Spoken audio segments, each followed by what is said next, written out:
آج صبح جو چند ممالک نے اقوام متحدہ سیکیورٹی کونسل کا خصوصی اجلاس ایران کی صورتحال پر طلب کیا، جس میں ایران کے جو مستقل مندوب ہیں اقوام متحدہ میں، انہوں نے پاکستان کا شکریہ بھی ادا کیا دیگر ممالک کے ساتھ۔ میں سیوان کی طرف سے اس کو سراہنا چاہتا ہوں، اور میں یہ کہنا چاہتا ہوں کہ آج پاکستان کا جو موقف تھا اقوام متحدہ سیکیورٹی کونسل میں، پاکستان نے یہ ثابت کیا ہے کہ پاکستان اس بات کا اہل تھا کہ اس کو ممبرشپ ملتی یونائیٹڈ نیشن سیکیورٹی کونسل کی، اور آج جس طریقے سے پاکستان نے وہاں پہ ایران کا دفاع کیا اقوام متحدہ کی سیکیورٹی کونسل میں، اور یہ کہا کہ ہم نہ صرف مذمت کرتے ہیں جو انجسٹیفائڈ،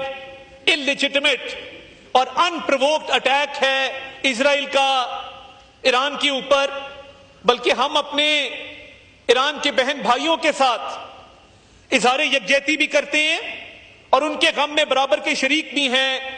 اور یہ بھی ہمارے مستقل مندوب نے وہاں پہ بات کی کہ ایران کو اپنے دفاع کا حق حاصل ہے۔ تو میں یہ سمجھتا ہوں کہ یہ پاکستان ایران دوستی کا جو ایک تاریخی پس منظر ہے وہ ہمیشہ ذہن میں رکھنا چاہیے۔ علامہ اقبال نے، جن کو ایران میں پڑھا بھی جاتا ہے، مانا بھی جاتا ہے، ریسرچ بھی ان پر کی جاتی ہے، اور اقبال لاہوری کے نام سے وہ ایران میں معروف بھی ہیں، انہوں نے چند اشعار کہے تھے: خضر وقت خلوت حجاز آیت بروں، خضر وقت خلوت حجاز آیت بروں، کاروان زین وادی دور و دست آیت بروں، کاروان زین وادی دور و دست آیت بروں، کہ خضر وقت آنے کو ہے اور ایک کاروان یہیں سے چلنے کو ہے۔ یہ فارسی کے ان کے اشعار ہیں۔ اور جب امہ کی بات آتی ہے تو ان کے یہ اشعار بھی ذہن میں آتے ہیں کہ میر عرب کو آئی ٹھنڈی ہوا جہاں سے، میرا وطن وہی ہے، میرا وطن وہی ہے۔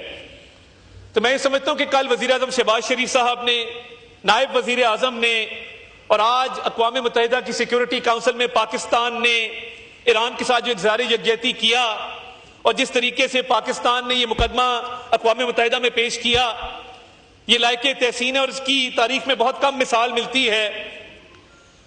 اور اس خطے میں ایسکیلیشن کم کرنے کے لیے، اس خطے میں امن قائم کرنے کے لیے جو پاکستان کا کردار ہے، دنیا اس کو مانتی بھی ہے اور جانتی بھی ہے۔ حال ہی میں ہمارا ایک ایران کا دورہ ہوا، اس سے پہلے ایران کے صدر مرحوم ابراہیم رئیسی صاحب پاکستان تشریف لائے، تو ہمارے بائی لیٹرل ریلیشنز بھی بہت امپروو کیے۔ تو اس مشکل وقت میں پاکستانی قوم کے جذبات کی بہت اچھی نمائندگی اقوام متحدہ میں بھی کی گئی، اور پاکستان کی طرف سے جو سٹیٹمنٹس ہیں اس پر بھی کی گئی۔ فلسطین کے نہتے مسلمانوں کو پاکستانیوں نے کبھی نہ بھلایا تھا، نہ بھلائیں گے۔ ان کا خون ہم یہ سمجھتے ہیں کبھی رائے گا نہیں جائے گا۔ اور میں نے اپنی پچھلی تقریر میں جب فلسطین کی بات کی تھی تو میں نے یہ کہا تھا کہ فلسطین کا کاز ایک ایسا کاز ہے جو ہمارے دلوں کے بہت قریب ہے، اور پاکستان نے ہر موقع پر فلسطینی عوام کے اوپر ڈھائے جانے والے مظالم کی نہ صرف مذمت کی ہے، بلکہ اگر آپ وزیر اعظم شہباز شریف کی اقوام متحدہ جنرل اسمبلی کی تقریر دیکھیں تو اس میں آپ کو نظر آئے گا کہ انہوں نے فلسطینیوں کے لیے، غزہ کے نہتے مسلمانوں کے لیے جو آواز اٹھائی وہ پوری قوم کی منگوں کی ترجمانی کرتی ہے۔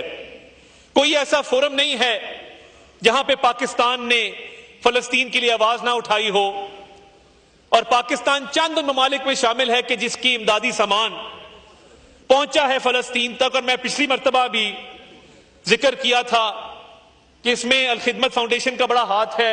حکومت پاکستان نے، جو ہمارے سفیر ہیں اردن میں، مصر میں، مختلف ممالک کے اندر، انہوں نے اس میں بڑا کردار ادا کیا ہے۔ تو آج اس موقع پر جو ہمارے جذبات ہیں فلسطینی عوام کو لے کر، میں وہ دہرانا چاہتا ہوں، اور وہ ہاؤس کی سائٹ پر بھی پائے جاتے ہیں اور اس سائٹ پر بھی پائے جاتے ہیں. اس پہ ہمارا نہ تو کوئی اختلاف ہے نہ ہو سکتا ہے. مگر افسوس سے یہ کہنا پڑتا ہے کہ ان کے چند نادان دوست جو ملک سے باہر بیٹھ کر پروپیگنڈا مشینری چلاتے ہیں اور جھوٹے بیانات ہمارے نام سے منسوب کرتے ہیں اسرائیل کو لے کر،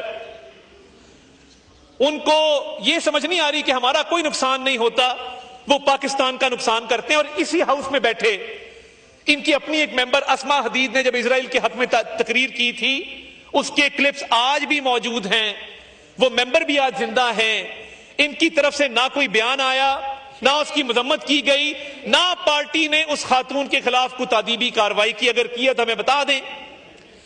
اور دیکھیے، فلسطین کا معاملہ ہو، غزہ کا معاملہ ہو، ایران پہ حملے کا معاملہ ہو، وزیر اعظم، نائب وزیر اعظم، ادھر کے ممبران تقریر بھی کرتے ہیں، ہر کسی کی طرف سے ایکس پر بھی پیغام جاری کیا جاتا ہے، سٹیٹمنٹس بھی آتے ہیں. مجھے بتا دیں کہ ان کے بانی کا اکاؤنٹ ملک کی فوج کے خلاف ٹویٹ کرنے میں تو نمبر 1 ہوتا ہے، ابھی تک ایران کے اوپر ادھر سے بیان ابھی تک کیوں نہیں آیا؟ میں یہ سوال کرنا چاہتا ہوں.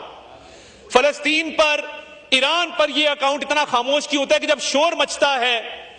میں کچھ مشورہ بھی آپ کو دینا چاہتا ہوں کہ آپ کے نادان دوست جو ملک سے باہر بیٹھے ہیں، ان کے بارے میں ہم تب بھی کہا کرتے تھے، ہمارے پر مشکل وقت تھا، ہم اپوزیشن میں تھے، ہم آپ کو کہتے تھے کہ یہ لوگ دھرتی سے جڑے ہوئے نہیں ہیں. اتنا سا برا وقت آیا تو انہوں نے وہ دوڑ لگانی ہے کہ ان کا نام و نشان نہیں ملے گا. آج بھی وہی لوگ ہیں جو آپ کے درمیان اور اس ملک کی سالمیت کے لیے کھڑے ہونے والے لوگوں کے درمیان ایک ڈیوائیڈ پیدا کرتے ہیں اور نفرت انگیز پروپیگنڈا کرتے ہیں. تو یہ وہ لوگ ہیں. ابھی ثناء اللہ مستی خیل صاحب نے سب ذکر کیا، 2018 کو حذف کر گئے بیچ میں سے. کیا ہی اچھا ہوتا کہ 2018 کے RTS کا بھی ذکر کر ڈالتے، اور اس کے نتیجے میں جو اگلے 4 سال کے اندر تباہی بربادی ہوئی اس کا بھی ذکر کر ڈالتے. بتا دیتے کہ 2022 میں جب آپ نے حکومت چھوڑی تو مہنگائی 12% کے اوپر تھی، اب 3% کے اوپر ہے. بتا دیتے کہ جب آپ نے حکومت چھوڑی تو پاکستان کی جو ترسیلات ہیں، فورن ریمیٹنسز ہیں، وہ ڈپ کر رہی تھی اور اب وہ ریکارڈ ہائیسٹ نمبر پہ پہنچ چکی ہیں. مئی کے مہینے میں 4.1 ارب ڈالر کی ریمیٹنسز پاکستان کے اندر آئی ہیں. باوجود اس بات کے کہ آپ کی طرف سے جب بھی کوئی نافرمانی کی کال دی گئی ہے، پاکستان کی عوام نے کبھی اس پہ توجہ نہیں دی. جب آپ کے لیڈر نے وہ بل جلایا تھا، میں نے ISCO کا ریکارڈ نکلوایا ہے، وہ بل جلانے کے بعد بل ادا بھی کیا گیا تھا، اور کسی نے پورے ملک میں یہ نہیں کہا کہ بجلی کے بل مت دو. مگر افسوس کی بات یہ ہے کہ آپ نے بار بار اپیل کی اوورسیز پاکستانیوں سے اور کہا کہ ریمیٹنس مت بھیجو مت بھیجو مت بھیجو. جتنا آپ نے مت کہا اتنا ہی زیادہ اوورسیز پاکستانیوں نے ریمیٹنسز بھیجے ہیں اور سابقہ تمام ریکارڈ توڑے ہیں. آپ جب 2022 میں حکومت آپ نے چھوڑی تھی تو آپ تب چرچا کرتے تھے کرنٹ اکاؤنٹ ڈیفیسٹ کے کم ہونے کا، اور ٹاک شوز کے اندر ہم ان مختلف ممبران کے ساتھ بیٹھتے تھے تو سیلیبریٹ کیا جاتا تھا کہ کرنٹ اکاؤنٹ ڈیفیسٹ کا خسارہ کم ہوا ہے. 2022 میں آپ تقریباً 1 ارب ڈالر کا خسارہ چھوڑ کے گئے تھے. آج اللہ تعالیٰ کے فضل سے 1 ارب ڈالر کا کرنٹ اکاؤنٹ سرپلس ہے اس ملک کے اندر. اور آپ کرونا میں آپ نے بیس لائن بھی نیچے کی تھی جو گروتھ اچیو کرنے کے لیے، وہ بھی کبھی پڑھ لیجئے گا. اور مجھے افسوس ہوا، عمر ایوب صاحب بڑے ایک اچھے گھرانے سے ان کا تعلق ہے، ان کے والد سپیکر رہے ہیں، ان کے دادا صدر پاکستان رہے ہیں، مگر جس طریقے سے یہ ٹیبل ایوان کیا توڑی گئی ہے اور تمام ممبران اب ان کی کرسی پہ آ کے تقریر کرنے پر مجبور ہیں. یہ کام کسی بیک بینچر کو دے دیتے.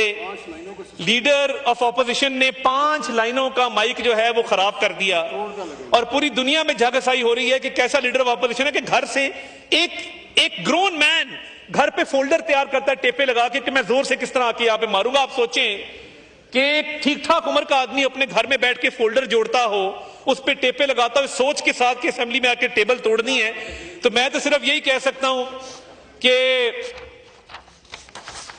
اس پہ افسوس ہی کیا جا سکتا ہے۔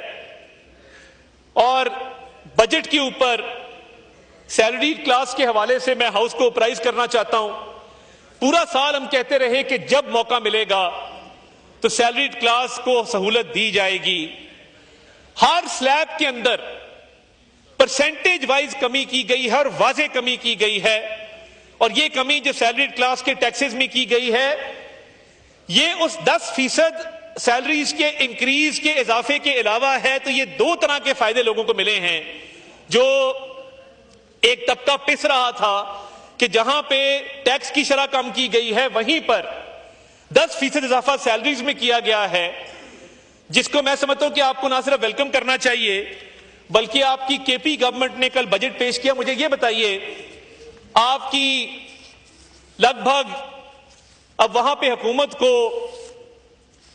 11.25 سال ہو گئے ہیں، آج تک کے پی کا لٹریسی ریٹ کیوں نہیں بڑھ سکا؟ آج بھی جو 51% لٹریسی ریٹ ہے پنجاب سے بھی کم ہے، سندھ سے بھی کم ہے، اور باتیں آپ ہمیں کرتے ہیں۔ 55 لاکھ بچے اسکول سے باہر ہیں، اور کیا انیشیٹیوز لیے گئے پچھلے 11.5 سال کے اندر جس کے تحت ایجوکیشن میں کے پی کے اندر اسکولوں میں، کالجز میں، ہسپتالوں میں بہتری آئی ہو؟ آپ نے بہت تنقید کی education, health, law and order کے اوپر۔ یہ تینوں پروونشل سبجیکٹ ہیں۔ کیا کوئی یہ بتا سکتا ہے کہ کل کے پی کے بجٹ کے اندر کون سا ایسا انقلابی قدم اٹھایا گیا ہے جس سے آپ لوگوں کے حلقوں کے اندر ایک ریولوشن آ جائے گا اور کے پی کے اسکول جو ہیں وہ دانش اسکول سے بہتر ہو جائیں گے، کے پی کا لیڈی ریڈنگ ہسپتال پی کے ایل آئی سے بہتر ہو جائے گا؟ ہم تو چاہتے ہیں کہ کے پی بھی ہمارے دل کے اتنا قریب ہے جتنا پنجاب ہے، مگر آپ 10 سال شہباز شریف کے وہاں پہ دیکھیں اور اب مریم نواز کا ٹینیور دیکھیں اور اپنے 11.25 سال دیکھیں، آپ لوگوں نے صرف ٹائم ضائع کیا ہے کے پی کے عوام کا۔ ابھی تک کوئی انقلابی قدم نہیں اٹھا سکے ہیلتھ میں، ایجوکیشن میں، لا اینڈ آرڈر میں۔ ابھی تک پشاور کا سیف سٹی کمپلیٹ نہیں ہو سکا۔ تو میں سمجھتا تھا کہ یہ بھی چند معروضات ہیں جو میں آپ کے گوش گزار کرتا چلوں۔ اور اس بجٹ میں ایف پی آر کے حوالے سے دیکھیے بالکل آوازیں آ رہی ہیں، لوگ پریشان ہیں کیونکہ پہلی دفعہ ملک کے اندر مافیاز کو ٹارگٹ کیا گیا ہے۔ پہلی دفعہ شوگر انڈسٹری جو ٹیکس دیتی ہے اس میں 30% اضافہ ہوا ہے شوگر انڈسٹری کے ٹیکس میں، کیونکہ ملوں کے اندر جانے کی اجازت نہیں تھی۔ شرمیلا بی بی، پنجاب سندھ کی شوگر ملوں کے اندر ایک سپاہی نہیں گھس سکتا کیونکہ وہاں پہ اجازت نہیں ہوتی۔ ایف بی آر نے شوگر ملوں کے اندر چھاپے مارے، سٹاکس کو چیک کیا اور ریکارڈ ٹیکس اکٹھا کیا شوگر انڈسٹری سے۔ یہ ملک کی تاریخ میں پہلی مرتبہ ہوا ہے۔ اور میں ٹوبیکو انڈسٹری کی بھی بات کرنا چاہتا ہوں جہاں پہ 600 ارب کی چوری ہوتی ہے۔